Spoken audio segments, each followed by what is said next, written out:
Я думаю, это будет самое задизлайканное видео на канале. Мне кажется, сейчас практически невозможно найти блогера, который еще не снял видео на тему топ-10 или топ-100 книг, которые изменили мою жизнь.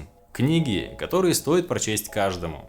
Ну или я прочел 1000 книг, и вот что из этого вышло. Всевозможные челленджи о прочтении книг в течение года, 30 дней или 24 часов. И огромное количество простых людей смотрит на это одновременно и с удивлением, и развивающимся чувством неполноценности. Потому что в ежедневной рутине своих дел они не могут высвободить время на прочтение хотя бы одной книги из всей этой кучи накопившихся топ-подборок, которые они насохраняли в свои инстаграм-закладки и записывали в свои заметки. Но достаточно вам только зайти на страничку к популярным блогерам, так они не только успевают придумывать, снимать, монтировать, выкладывать качественный контент 24/7, зарабатывать на жизнь, создавая очередной курс или гайд, путешествовать, проводить время с семьей или с друзьями, заниматься саморазвитием, спортом, здоровьем. Но и одновременно с этим, конечно же, каждый из них уже обязательно прочел десятки, а то и сотни всевозможных книг. Умные розетки, умные светильники, умные микроволновки, умные холодильники, умные браслеты, все умные, один ты тупой. И, конечно же, все они были полностью прочитаны, а не просмотрены в формате краткого содержания, чтобы просто снять видео на набирающую популярность тему. Да не. Но в этом видео речь не о разоблачениях, нет, а о том, является ли сам факт чтения книги решающим фактором развития личности. В интернете можно найти огромное количество статей о том, как чтение книг положительно влияет на работу мозга. А следом частенько и ссылку на продажу очередного курса по развитию интеллекта, новой методики по скорочтению или покупку еще одной книги, которая вот на этот раз уже точно сделает вас умнее. Пожалуй, мне стоит уточнить, что я ни в коем случае не против чтения или обучающих курсов. Наоборот, я уверен, что именно невежество и узкий кругозор – это одна из главных проблем человечества. Но я хочу выделить тонкую линию, которую никто не замечает или по каким-то причинам не хочет о ней говорить.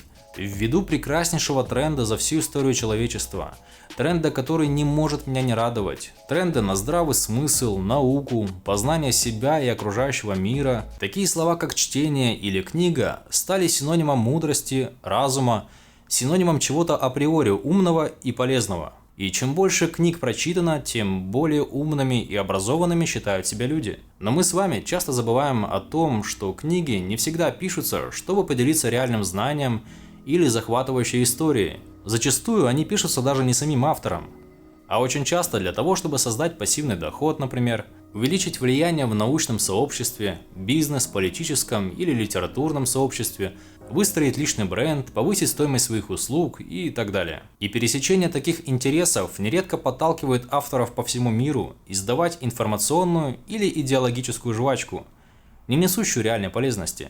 Технично размазанная мастерами красноречия на сотни страниц, она вполне способна занять ваш разум на дни, недели, месяцы или даже какую-то часть вашей жизни.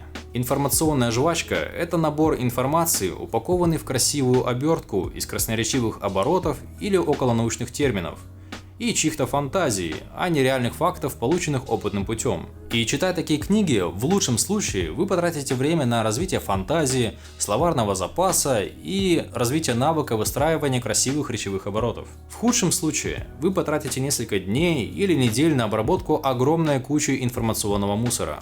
А мозгу все это нужно будет как-то обработать и найти оправдание потраченному времени. И поверьте, он найдет это оправдание. И смысл с мудростью найдет там, где их и не было вовсе.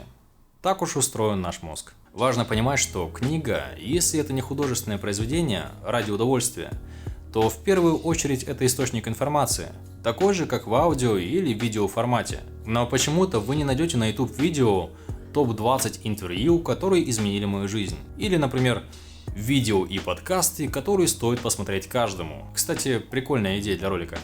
Но лично из моего опыта бывает такое, что какое-нибудь интервью, подкаст или видео на YouTube несет гораздо больше ценной информации, чем книга, на которую я потратил несколько дней или недель своей жизни. Ведь по сути книга – это та же флешка, а ценность несет сама информация, а не способ ее передачи. Также важен объем переданной информации за единицу времени, то есть скорость передачи информации. А через аудио или видео она гораздо выше, что в 21 веке переизбытка информации имеет чуть ли не решающее значение. Ведь речь идет об экономии существенной части вашего свободного времени, вашей жизни. Недаром в школах все больше становятся популярными именно образовательные видео. И вообще, если выбросить всю информационную жвачку с книжного рынка, то скорее всего останется очень малая доля процента по-настоящему ценной информации. Мы живем в очень быстро меняющемся мире, который люди не могли себе и представить 100 лет назад. И количество информации, которое сваливается сегодня на человека за один день, 50 лет назад не сваливалось и за месяц. И этот рост продолжается. Как и продолжается постоянный поиск все более эффективных и быстрых способов передачи этой информации. И если мы не научимся фильтровать саму суть и относиться критически к каждому ее источнику, в том числе и книгам, то мы рискуем потратить большую часть нашей жизни на информационный мусор. Вполне возможно, лет через 100 само по себе написание букв и чтение вымрет как невообразимо медленный и малоэффективный способ передачи информации. Илон Маск с Neuralink уже работает над этим. В наше время многие люди уже научились фильтровать свое окружение, новостные медиа. Все больше и больше набирают популярность такие понятия, как информационная гигиена и социальный детокс. Но почему-то такой источник информации, как книга, до сих пор находится в зоне почти безусловного доверия и подсознательно ассоциируется у нас с чем-то достоверным или разумным. Из своего жизненного опыта я знаю немало людей, любящих читать как в детстве, так и в почтенном возрасте, но зачастую это очень редко влияло на их успехи в личной или социальной жизни. В работе, в семье или в бизнесе. И бывает наоборот, люди, которые не так много книг в жизни прочитали, оказываются гораздо более приспособленными к жизни, более успешными. Разве у вас нет таких знакомых? Вроде умный, эрудированный, все знает, но его очень трудно назвать хоть в чем-нибудь успешным. И речь не только о разнице между теоретиками и практиками, сколько об актуальности и качестве информации, полученной из этих книг. Я прекрасно понимаю, что чтение разных жанров – это целый ритуал и прекраснейший способ отдыха, и я ничего против этого не имею. В этом видео речь не об этом. Но если вы до сих пор воспринимаете книги как авторитетный способ познания этого мира, то насколько стоит доверять этому способу? На мой взгляд, важно не забывать, что книга – это лишь один из способов передачи информации от одного человека к другому. Человека со своими интересами, взглядами, убеждениями и заблуждениями. Просто это один из самых старых способов. И только из-за этого не стоит возводить его на пьедестал как синоним разума и мудрости. И сам факт прочтения сотен книг не делает интеллектуалом и не гарантирует какое-либо развитие или успех в жизни. А книга с умным названием может нести в голову людей абсолютный бред из домыслов, полуправд и заблуждений. И в 21 веке нам с вами очень важно учиться фильтровать информацию, поступающую из абсолютно любого источника, каким бы авторитетным на первый взгляд он нам не показался. И это крайне важно, если мы не хотим прожить большую часть нашей жизни в заблуждениях.